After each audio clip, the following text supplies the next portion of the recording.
है एवरीवन। तो देखो अपन बात करते हैं आज केमिस्ट्री इन एवरीडे लाइफ। बहुत ही इंपॉर्टेंट चैप्टर है, इससे ना आजकल है ना क्वेश्चन आ रहे हैं। और जो आज पार्ट 1 करेंगे इसके ना 2-3 पार्ट बांटेंगे ताकि आपको इन याद करने में भी आसानी रहे। तो सबसे पहला जो है ना अपन बात करेंगे एंटीबायोटिक्स, और दो चीज़ याद करेंगे ना, ट्रैंक्विलाइजर और एंटीबायोटिक्स। दोनों ज़्यादा इंपॉर्टेंट है, यहाँ से ज़्यादा क्वेश्चन आने की संभावना रहती है। इंपॉर्टेंट सारे कहीं से पूछ सकता है, लेकिन ये दो ज़्यादा इंपॉर्टेंट है, यहाँ से क्वेश्चन आने की ज़्यादा संभावना होती है। ठीक है ना। तो देखो बहुत ईजी ट्रिक देखेंगे। और देखो इससे पहले आपको एक बात बताते हैं कि जो ये पढ़ने से पहले ये केमिस्ट्री इन एवरीडे लाइफ है ना, आप यहाँ से ट्रिक करोगे। आप जहाँ भी कोचिंग पढ़ रहे हो आपको टीचर ने पढ़ाया है, लेकिन एक बार आप ना एनसीईआरटी की लैंग्वेज से जरूर इसको रिवाइज करना है। एनसीईआरटी जरूर पढ़नी है इसकी, केमिस्ट्री इन एवरीडे लाइफ। ये 3-4 चैप्टर हैं पीछे के, बायोमोलिक्यूल हो गया, पॉलीमर हो गया, केमिस्ट्री इन एवरीडे लाइफ हो गया, एनवायरमेंट वो जो 11th वाला है एनवायरमेंटल केमिस्ट्री वाला। ये 3-4-5 चैप्टर है जो है ना, आपको एनसीईआरटी की लैंग्वेज से पढ़ना है एक बार, भले चाहे टीचर ने नहीं पढ़ाया हो तो भी अपने आप से स्टार्ट करना है, क्योंकि बहुत इंपॉर्टेंट है। बिल्कुल ये जो से सेकंड के लगभग वेटेज रखते हैं क्वेश्चन आने का, बहुत इंपॉर्टेंट है। ठीक है। और आजकल यहाँ से ज़्यादा क्वेश्चन आ रहे हैं ना, तो इससे क्या भी आप यहाँ से ट्रिक्स देखोगे, लेकिन एनसीईआरटी की लैंग्वेज एक बार जरूर पढ़ना। देखो अब आज बात करेंगे हम एंटीबायोटिक्स। एंटीबायोटिक्स क्या होती है, हिंदी में बोलते हैं इसको प्रतिजैविक। तो हिंदी में तो ऐसे ही आएगा, मतलब जैविक के प्रति। जैसे कोई ऑर्गेनिज्म होता है ना कोई भी, तो उसके प्रति उसी एंटीबायोटिक्स को वो कर देते हैं ना, तो एंटी बोलते हैं ना बायोटिक्स। तो देखो ये क्या, इनहिबिट द ग्रोथ और destroy microorganism their metabolic process, यानी कि कोई भी माइक्रोजन लाइक फंजाई और बैक्टीरिया वगैरह ना, तो उनको क्या करता है, तो उनकी ग्रोथ को रोक देता है, इनहिबिट कर देता है, उनको नष्ट कर देता है। उसको बोलते हैं एंटीबायोटिक्स। अब इसकी ट्रिक्स देखते हैं ना, इसमें अलग अलग टाइप के भी होते हैं। एक तो पूरे एंटीबायोटिक्स इतना घुमाएगा नहीं अंदर जाके, वो आपको बस एग्जांपल देगा और पूछ देगा ये क्या है, एंटीबायोटिक्स है, एंटीहिस्टामिनिक है। लेकिन फिर भी अपन देख लेंगे, कभी कभी क्वेश्चन आ जाए ना, तो उसमें एक सिस्टमेटिक भी बता रखा अपन ने। तो देखो 3 types of spectrum action, 3 type के होते हैं। तो एक सबसे पहले होता है ब्रॉड स्पेक्ट्रम एंटीबायोटिक्स। ये क्या होते हैं, ये ना बहुत सारी रेंज में ग्राम पॉजिटिव और ग्राम नेगेटिव बैक्टीरिया सबको किल कर सकता है ना, यानी कि ग्रोथ को रोक देता है, यानी कि बड़े लेवल पे काम, एक तरह से बड़े लेवल पे काम करती है।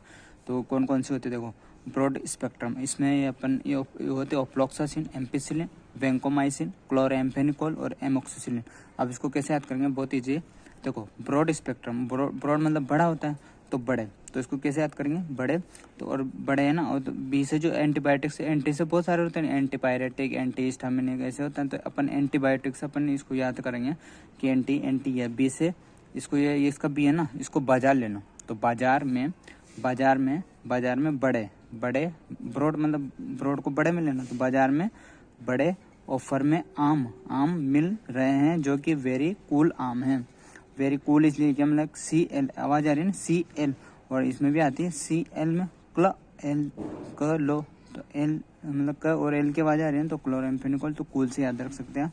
तो बड़े ऑफर में आम मिल रहे हैं जो कि वेरी कूल आम है ना। ऑफर में मतलब ऑफ्लॉक्सासिन, आम मतलब, अब आम 2 बार लिखे मैंने, तो AM से 2 है ना, इसलिए। तो ऑफर में आम मिल रहे हैं, तो ऑफ्लॉक्सासिन, AM से एम्पिसिलिन, जो मिल रहे हैं जो कि वेरी कूल आम है। वेरी से, V से याद रखोगा वैंकोमाइसिन, और CL से याद रखोगा क्लोरएम्फेनिकोल, और एक AM से याद रखोगा एमोक्सिसिलिन। ठीक है।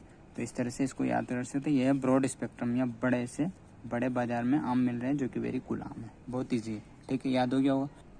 इसके बाद आता है देखो नैरो स्पेक्ट्रम एंटीबायोटिक्स। अब इसको कैसे याद करेंगे, those effective mainly against gram positive gram negative. ये ऐसे जो होते हैं मतलब कम लेवल पे काम करते हैं, संकीर्ण मतलब कम है ना, जो या तो ग्राम पॉजिटिव और ग्राम नेगेटिव बैक्टीरिया के खिलाफ ये काम करते हैं।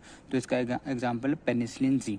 ठीक है, ऐसे सिंपल याद रख सकते हैं, लेकिन इसकी ऐसे ट्रिक भी ऐसे याद कर सकते हैं। देखो नैरो मतलब संकीर्ण, अपन भी देखो इसका नाम क्या है, पेनिसिलिन जी। तो अपन भी नॉर्मली कुछ ही लोगों के, जो मतलब बहुत कम लोगों के लिए अपन पीछे लगाते हैं जी, जैसे पापा जी, मम्मी जी, कुछ ही लोगों के पीछे अपन जी लगाते हैं। तो वो कम लेवल पे लगाते हैं, मतलब कम, या तो ग्राम, ये भी क्या करा, या तो ग्राम पॉजिटिव और ग्राम नेगेटिव बैक्टीरिया के खिलाफ काम करेगा। तो यहाँ पे अपन बहुत ही कम लोगों के लिए जी लगाते हैं ना, तो इसका एग्जाम्पल क्या है, पेनिसिलिन जी। तो ऐसे ही इसमें भी क्या है, बहुत कम के लिए है, तो मतलब पेनिसिलिन, इसके लिए अपन जी लगा रहे हैं। ठीक है। और मान लो ऑप्शन में जी भी नहीं आया ना, तो अपन को याद, नॉर्मली अपन बायो में पढ़ते हैं कि पेनिसिलिन के पीछे ही GF वगैरह लगते हैं। तो आप समझ जाना का हाँ ये पेनिसिलिन है। जी नहीं भी दिया हो तो पेनिसिलिन से समझ जाना का यहाँ नैरो स्पेक्ट्रम एंटीबायोटिक है। ठीक है। उसके बाद आता है लिमिटेड स्पेक्ट्रम एंटीबायोटिक्स, दो इफेक्टिव अगेंस्ट सिंगल ऑर्गेनिज्म। ये जो लिमिटेड होता है, ये तो सिंगल ऑर्गेनिज्म या सिंगल डिजीज के खिलाफ होता है। इसका एग्जांपल है डिजिडेजरिन। अब इसका भी सिंपल याद रखना, देखो एक लाइन से याद रखना, ये डिजिडेजरिन एक एंटीबायोटिक है जो लिमिटेड है, ये इसकी एक लाइन याद रखना, ए डिजीज अपनी लिमिट में, ये बोल रही है ए डिजीज अपनी लिमिट में रहे। अब इसी डिजीज से ये डिजिडेजिरियन आवाज आएगी, देखो डिजीज से डिजिडेजिरियन, एक लाइन याद रखना, ए डिजीज अपनी लिमिट में रहे, तो डिजीज से डिजिडेजिरियन और अपनी लिमिट, लिमिट का मतलब लिमिटेड स्पेक्ट्रम एंटीबायोटिक, सिंपल, ठीक है। इसमें आता है बैक्टीरिसाइडल और बैक्टीरियोस्टैटिक्स। बैक्टीरियोसाइडल क्या होता है, बैक्टीरिया की जो ग्रोथ है ना उसको रोकता है, और जबकि मतलब बैक्टीरिसाइडल तो उसको किल कर देता है बिल्कुल, और बैक्टीरियोस्टैटिक क्या होता है उसकी ग्रोथ को रोकता है ना। तो बैक्टीरियोसाइडल में अपन देखो, अपन जो दैनिक जीवन में रोज चीज़ें यूज होते हैं ना उनके उसके बेसिस पे बात करेंगे तो इजीली याद हो जाएगी। तो देखो बैक्टीरियोसाइडल में एग्जाम्पल है पेनिसिलिन, एमनोग्लाइकोसाइडेक्स, ऑफ्लॉक्सासिन। तो इसको याद रखेंगे पोहा से, अपन पोहा खाते हैं ना, तो पोहा से याद रखना। तो जब भी पोहा खाओ तो अपन ऐसे मत करना पोहा खा रहे हैं, नहीं बैक्टीरियोसाइडल खा रहे हैं, तो इससे क्या याद हो जाएगा। तो इसके एग्जांपल है पेनिसिलिन, ऑफ्लॉक्सासिन और एमिनोग्लाइकोसाइड। इसको और आसान बनाए तो देखो, जिसमें अब एमिनो से भी मान लो, अगर वैसे तो एक ही आएगा लेकिन ये दो आगे मान लो, तो ऐसे याद कर सकते हो। एमिनोग्लाइकोसाइड, देखो ग्लाइको साइडल में साइड जैसी वही सारी ना साइड्स, तो ऐसे याद रख सकते हो। एमिग्लो का साइड्स क्या है, साइडल है, ठीक है। और जो ऑफ्लॉक्सासिन को ऐसे याद रख सकते हो, जो बैक्टीरिया की लाइफ को क्या करते हैं, ऑफ करते हैं, वो क्या है ऑफ्लॉक्सासिन। ऑफ को मतलब खत्म, किल कर दे, तो ऑफ्लॉक्सासिन। तो इसका पोहा से याद रखना। या फिर ये थोड़ा टफ है, इससे भी आ सकता है, एमिनोफॉस्फेट साइडल है। वैसे देख लो अपने हिसाब से पोहा अच्छा है, पोहा में फिर आप देख लो ना, इसको पहचान नहीं पाओ तो साइड की एक आवाज जैसी आवाज आएगी, साइड से, ठीक है। ऑफ्लॉक्सासिन जो बैक्टीरिया की लाइफ को क्या करता है, ऑफ करता है, वो क्या है ऑफ्लॉक्सासिन, ठीक है। उसके बाद आता है बैक्टीरियोस्टैटिक्स में, इसके एग्जांपल है एरिथ्रोमाइसिन, टेट्रासाइक्लिन, क्लोराम्फेनिकोल, ठीक है ना। अब इसको कैसे याद करते हैं, देखो आपको जैसे याद है ना अच्छी बात है, लेकिन अपन ने इसको याद कर रखा है इलेक्ट्रोस्टैटिक्स। तो इलेक्ट्रोस्टैटिक में देखो स्टैटिक का मतलब तो ये स्टैटिक हो गया। देखो अपन यूज करते हैं इलेक्ट्रोस्टैटिक, तो पढ़ते ही तो इलेक्ट्रोस्टैटिक, तो स्टैटिक का मतलब ये हो गया। अब इलेक्ट्रो में जो 3 वर्ड है ना वो आपको इसमें यूज होंगे। देखो ई से ELECT आ रहा था इलेक्ट्रोकेमिस्ट्री ना, वो भी होता है। तो यहाँ अपन को बस ये 4 वर्ड यूज करना है। तो उसमें ई का मतलब इरिथ्रोमाइसिन, और सी का मतलब क्लोराम्फेनिकोल, और ये TR आता है तो उसका मतलब टेट्रासाइक्लिन, ठीक है। सिंपल ऐसे याद रखते हो। इलेक्ट्रोस्टैटिक से स्टैटिक इलेक्ट्रो में 3 वर्ड EC और TR का मतलब इरिथ्रोमाइसिन, TR से टेट्रासाइक्लिन, C से क्लोराम्फेनिकोल, ऐसे इजी याद हो सकता है, ठीक है। तो ये सारे एंटीबायोटिक्स है, इजीली याद हो सकते हो और ये इंपॉर्टेंट है, तो याद रखना इसको ठीक से। उसके बाद देखो, उसके बाद आता है ट्रैंक्विलाइजर। अब देखो हिंदी में बोलते हैं इसको प्रशांतक, मतलब जो ब्रेन को या मन को ने शांत रखे ना, उनको बोलते हैं ट्रैंक्विलाइजर इंग्लिश में, और बोलते हैं प्रशांतक। हिंदी में इजीली याद होता है प्रशांतक, नहीं शांति, मन को या फिर ब्रेन को शांति दे, वो प्रशांतक है। इसको देखो कैसे याद करेंगे। अगर मान लो आप ज़्यादा डिप्रेशन में आ रहे हो ना, बहुत सारे होता है ना, जैसे किसी के ऊपर आईफोन होता है, देखो एक ट्रिक से ऐसा कुछ नहीं है ना। तो देखो जिसके पास आईफोन होता है तो अपन भी डिप्रेशन में आते हैं, तो बस को कैसे याद करेंगे। देखो इसके एग्जांपल है इक्वेनिल, एप्रोनाइज्ड, फेनेलजिन, ठीक है। तो अब इसको कैसे याद करेंगे, देखो एक आईफोन लाओ डिप्रेशन भगाओ, देखो एक आईफोन लाओ डिप्रेशन भगाओ। ये देखो डिप्रेशन आता जब भी ये अपन खाते हैं ना, तो ऐसा अपन ने इसको याद करने का तरीका बनाया, एक EQ से एक आईफोन लाओ डिप्रेशन भगाओ, है ना। इक्वेनिल, एप्रोनाइज्ड, फेनेलजिन, ठीक है, ऐसे याद रख सकते हो, है ना। ये क्या एंटी डिप्रेसेंट है। और जब हाइपर टेंशन हो ना, तो हाइपर टेंशन या इक्वेनिल जब यूज करते हैं, ज़्यादा ही हाइपर टेंशन हो जाए तो पर हम इक्वेनिल देते हैं। लेकिन अपन तो बस ऐसा अंदर जाकर इतना नहीं पूछता, बस ट्रैंक्विलाइजर एग्जांपल देगा, अपन क्वेश्चन देखना, तो ये याद रखना, एक आईफोन लाओ और डिप्रेशन भगाओ, ठीक है। 3 तो याद हो गए। उसके बाद अगर एक होते हैं माइल्ड ट्रैंक्विलाइजर, मेप्रोमेड और क्लोराडाइजेपेक्साइड, आप जो पढ़ोगे ना, तो ये उनको बोलते हैं अपन माइल्ड ट्रैंक्विलाइजर। तो उनको कैसे याद रख सकते हैं, अगर मान लो तुम्हारे पास डिप्रेशन कम है, माइल्ड डिप्रेशन में हो ना थोड़ा सा, तो अपन क्या करते हैं, मैच खेल कर डिप्रेशन भगाओ। मैच की स्पेलिंग में ए आता है, लेकिन अपन ने याद करानेंगे ए में आ रहा है ना, तो मैच खेल कर डिप्रेशन भगाओ, ठीक है। कम, तो इसको बोलते हैं माइल्ड ट्रैंक्विलाइजर। तो मैच माइल्ड डिप्रेशन है तो मैच खेल कर भगाओ, मैच में हो गया, मैच का में एमी तो हो गया मेप्रोमेड, और CH से हो गया क्लोराडाइजेपोक्साइड, ठीक है ना। तो सिंपल है। अब इसमें मैच में पनिया लिख रखा, तो ये देख लो एमी मेप्रोमेड, T से ट्रैंक्विलाइजर, मैच में पूरा याद रख सकते, T का तो ट्रैंक्विलाइजर में, और ये दोनों बचेंगे क्या है, मेप्रोमेड और क्लोराडाइजेप, है ना। तो याद रख सकते हो डाइजेपोक्साइड है, ठीक है। बहुत ईजी ना, अच्छे से याद हो जाएगी, मतलब एक कहानी स्टोरी की तरह याद रखना, बातों की तरफ सिंपल चीज़ें है ना। मैच खेल कर माइल्ड डिप्रेशन भगाओ, ज़्यादा डिप्रेशन आ रहा तो एक आईफोन लाओ डिप्रेशन भगाओ, इसके बाद एक आता है बारबिट्यूरिक एसिड और इसके डेरिवेटिव्स।